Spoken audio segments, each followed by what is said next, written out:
Ah, a new guest in our court. Welcome, stranger, to the humble halls of King Sagramor's castle. Are you here to seek an audience with the king and queen? Many are eager to see them, though most are the old regulars. I'm sure their highnesses will be pleased to see a new face. We haven't had many guests of late. Oh, no need to trouble yourself with me, my lady. I am but a simple custodian, a lowly servant of our gracious majesties. Though, if I had performed my duties better, perhaps there wouldn't be so much constant dying. Oh, I'm sure they will. But you might have to wait a bit. The king's schedule is completely full for the foreseeable future. And, before you ask, no, there's no way to speed it up. King Sagramor is very particular about treating all his subjects equally. Unless you're aiming to become the court jester, there's not much I can do to help. Though, now that I think about it, perhaps if the Queen's sisters put in a good word for you, you might just get to the front of the line. I'm glad you asked, my lady. All you need to do is kill me, and the keys to the sisters' chambers will reveal themselves to you. Yes, exactly. It's no big deal. I've died thousands of times. That's just how it is for me. Ever since Sagramor's kingdom was established, I've been the keeper of the keys to all the chambers in the castle. And with magic, when a spell says, "Guard at the cost of one's own life," well, it tends to take that phrase quite literally. If I died forever, I wouldn't be able to guard the keys anymore, right? So I come back to life every time someone needs a key from me. That's just how things work around here.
Pause in the letters.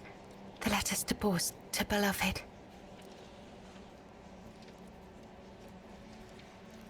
I write only letters to pause, to beloved.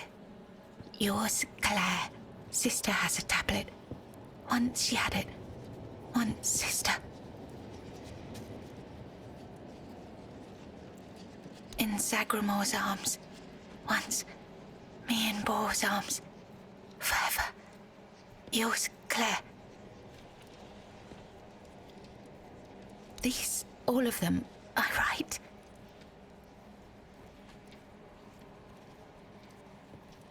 Letters to beloved Bors, I write. Bors, my beloved.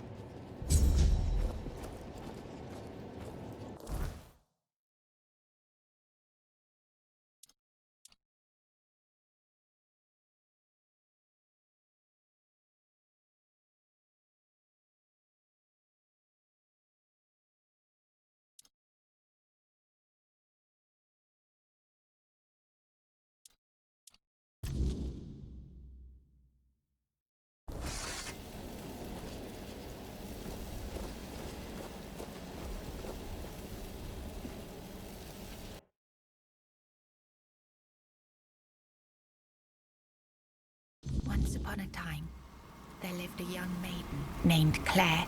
She had 2 sisters, and together they resided in a resplendent castle within a land untouched by the cruelty of time. In this unchanging realm, there was neither the sorrow of endings nor the joy of beginnings. No sunrises, no sunsets, and no seasons to mark the days. Such was the design of the eldest sister, whose insatiable hunger for control bound the kingdom in eternal stillness. She hoarded love and devotion as a dragon hoards treasure. Yet for all her power, her heart remained empty, cursed to feel nothing for eternity. Claire, the youngest and gentlest of the sisters, moved quietly through the cold, unchanging halls. Her beauty was, too, untouched by age or hardship. Yet unlike her sisters, Claire possessed a secret, a flicker of defiance against the curse that gripped their land. Her heart remained free, protected by a force beyond even her eldest sister's reach. True love. This love bound her to a noble young man named Bors, whose memory was her light in the king. It was the height of summer when young Bors first laid eyes on the maiden of his heart, working in the fields, his skin bronzed by the sun. He paused as the sound of hooves drew near. A lone maiden approached, her hair shimmering like spun gold, her cheeks rosy and her waist snugly drawn into a spring green corset. While the other peasants bowed their heads, Bors stared unabashedly. Sensing his gaze, the maiden turned sharply, startling her steed. The horse reared and she tumbled from the saddle, straight into Bors's waiting arms. Their eyes met, and in that instant, the maiden felt herself lost. A warmth bloomed upon her cheeks, but a deep foreboding stirred in her stomach, for she knew there would never be another man who could claim her heart so completely. From that long ago, there lived a maiden named Claire, fair of face and gentle of heart, cursed by her cruel sister to remain imprisoned in a high tower. Forbidden to step beyond its walls or look out of the window, she spent her days weaving a tapestry of the outside world, a world she could glimpse only through the reflection in an enchanted mirror. Yet Claire dared not lift her eyes from the loom, for the curse was absolute. If she ever stopped her weaving to gaze out the window herself, the fragile thread of her life would snap. One day, the mirror revealed a grand procession on the road below. Among them rode a knight clad in gleaming silver armor, a sapphire cape following behind him, is warm. In the days of King Sagramore, there lived Bors, a wandering minstrel whose songs were famed for their beauty and sorrow. Among his melodies was one that bore the weight of his heart, the ballad of a lady named Claire. Claire, a noblewoman of unmatched grace, had been betrayed by her jealous sister, who sold her to a rival lord for power. Locked in a distant tower, her pleas for rescue went unheard. But Bors, who had once sung for her in her father's court and fallen deeply in love, learned of her plight and vowed to save her. He journeyed to the castle where she was held and sang beneath its mist-shrouded walls each night, hoping she might hear him. At last, a faint voice joined his song. Claire, her spirit unbroken despite her captivity, determined.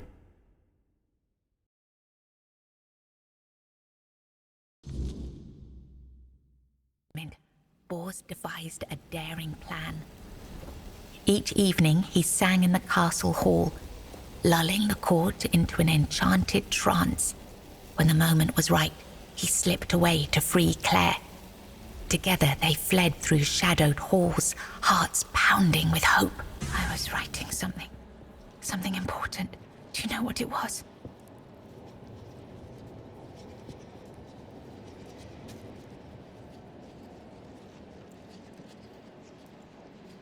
Yes, Bors, my former lover. I have fond memories of him.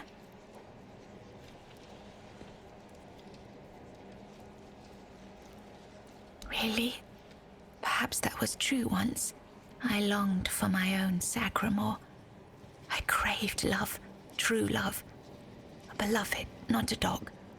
My dearest Bors, I'm sorry. Enough. She sees all, hears all. Her arms are long. They're everywhere. Go now, go.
Who goes there? Are you here to see the children? Oh, my sweet babies. I lost them. I lost them all before they even got here. They scattered, poor things, like dandelions in the wind.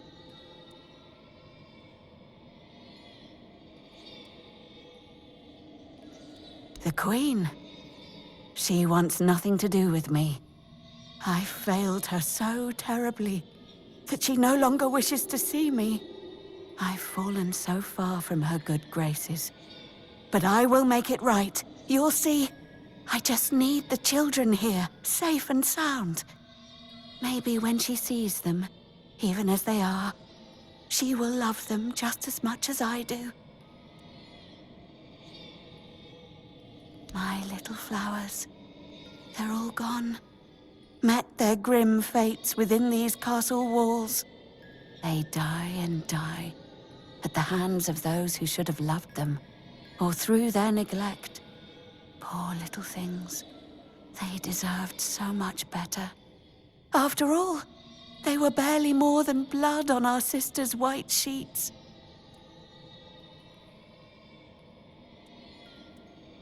Really? You'd do that? And you won't hurt them, will you? Please, I cannot bear to hear their cries anymore. I need them close, so I can watch over them as I was meant to. If I could keep that one promise I made to my sister, perhaps then I could finally know peace.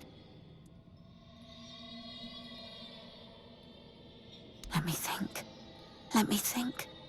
Renaud, the Crown Prince, loved to stand on the balcony, gazing down at the gardens, watching the legacy that will never come to be. Little Noah, covered in blood. His mother would wash him again and again, scrubbing endlessly. It feels like he rarely leaves the bathtub. Oh, and Hugo, such a sweet child, sleeping soundly in his cot. Sleeping and sleeping, always and forever. He has his favorite lullaby.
He's gone.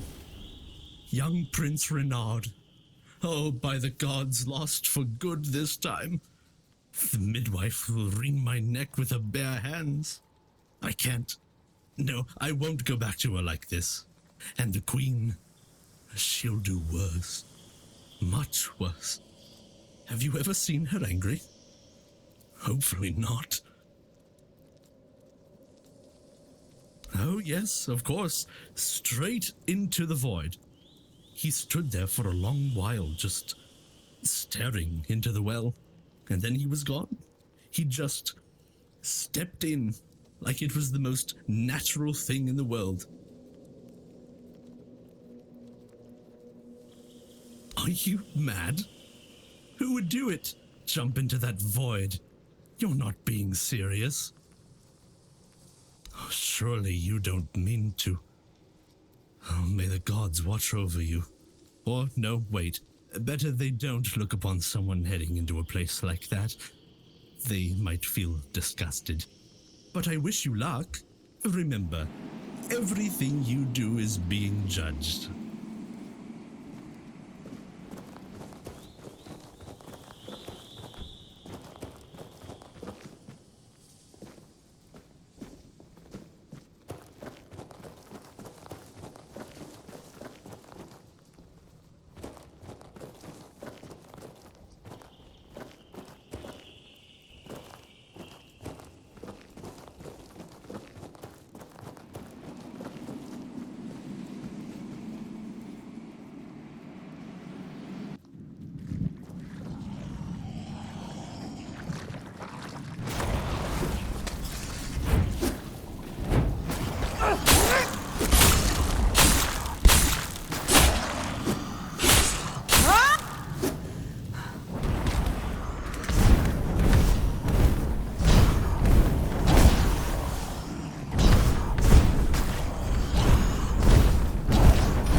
Did the midwife send you?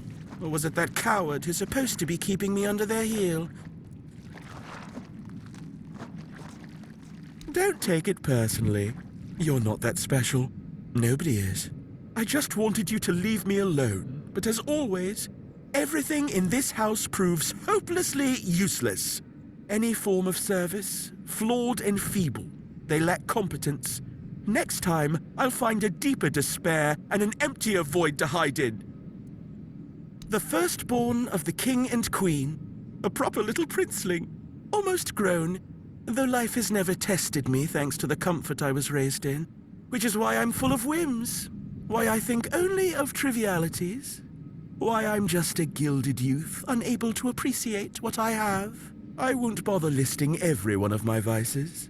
Mother won't be pleased with how miserably the court servants perform their duties. She never handled disobedience well.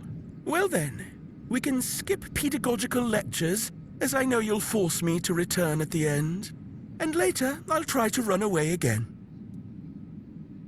Spare yourself the trouble. You don't have to drag me by the hand, I know the way back. The Queen's little lapdog. Phew.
Why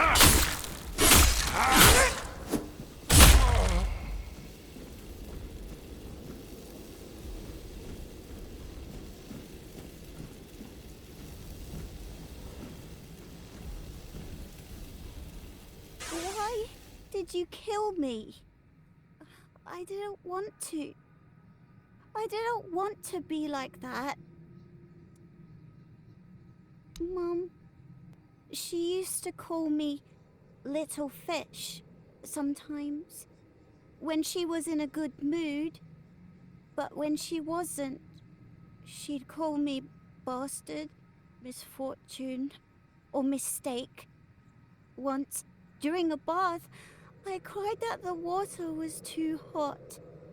So she pushed me fully underwater and held me there until I learned. After that, the water was always cold. Mama is the most important one. She controls everything. Everything rests on her shoulders. I can't disturb her. Then I was here, sitting in the water, and I never cried again.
They are here.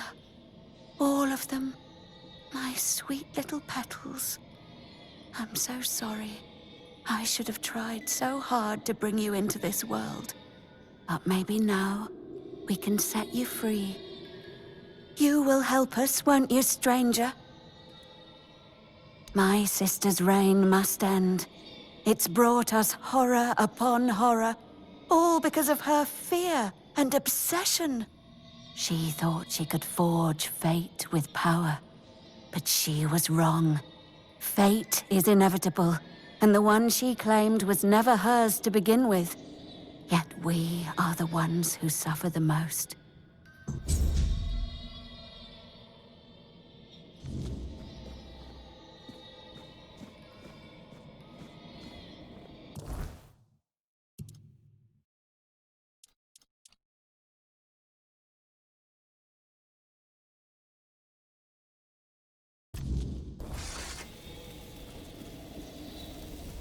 Hello again, my lady. Are you ready for your audience with the king and queen?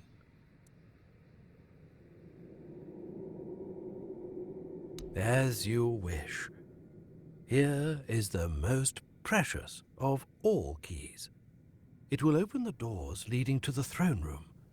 Oh, and you might have an occasion to see the royal chapel. Please, don't forget us. Damned for all eternity.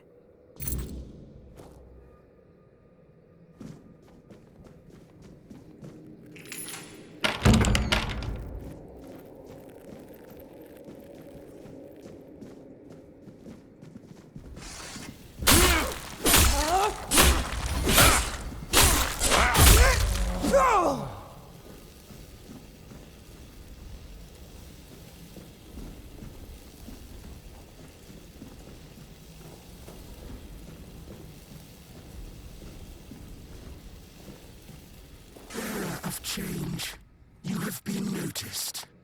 I was chosen to extend you an invitation to speak. But first, you must let me show you something beautiful. The mycelium. Do you agree? Splendid.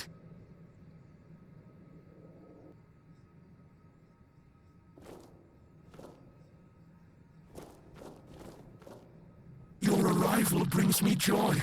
It means this place might have a better future. Welcome. The true natural order, balance, death and life. We have lived together since the dawn of time. Regardless of the decision you make, I will still be, in one form or another. Your arrival has sparked real change in this place. For the first time in centuries, I have no doubt this change will only deepen. But I want you to understand what you will bring about. The curse of this place will be lifted. However, with its disappearance, all the inhabitants of this place will die against their will. There is, however, an alternative. You will go to my home, the place that is my core, and you will take a part of me. When the time is right, you will place me within the body of the unfulfilled King Sagramore. I will take control of this place through the bodies of the royal couple. This is the only way it can be done. The king and queen are inextricably linked to the origin, the present, and the potential future of this place. They must have a part in this. My growth will be slow, but eventually I will encompass everyone. The new kingdom will be a common good. I cannot force this decision upon you. I am not able to threaten you, nor do I wish to. But after you complete your task, this place will die with all its inhabitants. That is all. No more, no less. So then, what is your choice? There will be no other opportunity for this conversation. I don't want to strain Sir Stegender's body for too long. Wonderful. When the moment comes, plant dwelt us within the king's breast. Let him finally rest. We shall take this place. Thank you, on behalf of the inhabitants of this place.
imprisoned your queen so cruelly?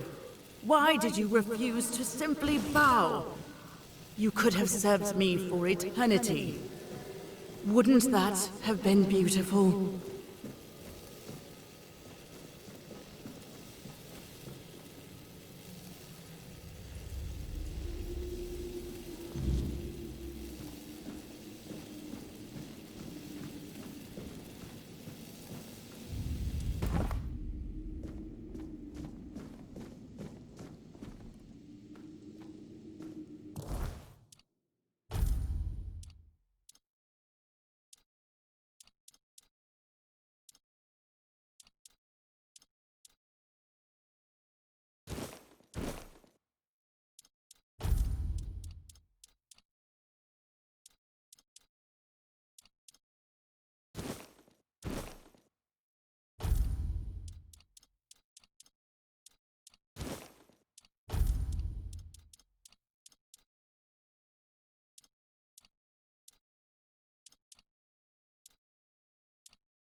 Gone, is she?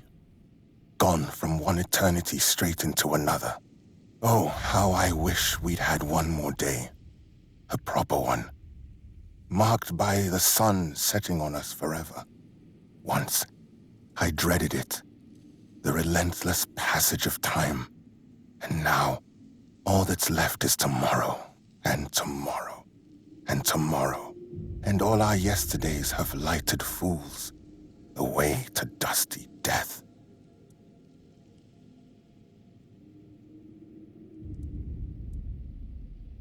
Fear not, till mushrooms take the place of your heart. And now mushrooms grow in my chest. The king is dead. Long live the king.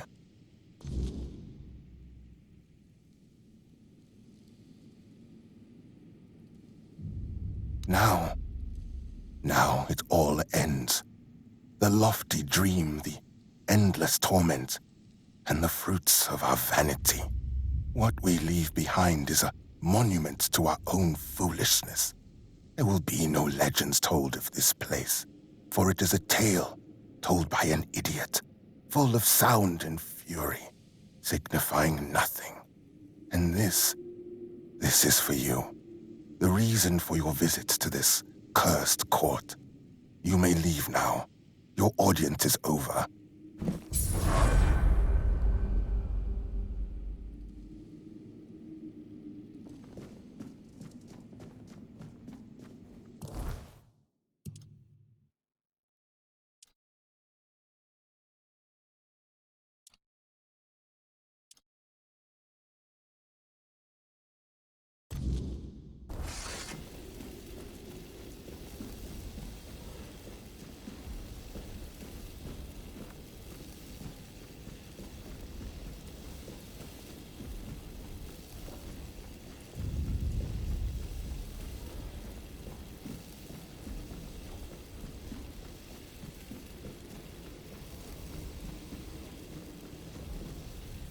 No hunger, no pain, just life in its purest form.